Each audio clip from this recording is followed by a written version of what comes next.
দেখে চলতে পারিস না? আর যদি আমি তাড়াহুড়ে না থাকতাম তাহলে তোকে দেখে নিতাম। দাদা, তুমি এদিকে কাউকে দৌড়ে যেতে দেখেছো? হ্যাঁ হ্যাঁ, একজন একটু আগে এদিকে দৌড়ে গেল। কিন্তু কি হয়েছে?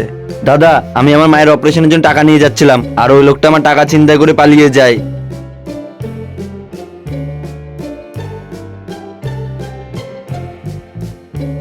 দাদা, ওই চোরটাকে পেয়েছিলে? না দাদা, পাইনি। আরে পাবে কি করে, ও তো এদিকটা ছিল, কারণ আমি যখন এদিকে যাচ্ছিলাম তখন ওকে দেখতে পাই, আর ওকে ধরে তোমার টাকাগুলো থেকে নিয়ে নিয়েছি। এই নাও তোমার টাকা। কিন্তু দাদা, এতগুলো টাকা তো আমার না।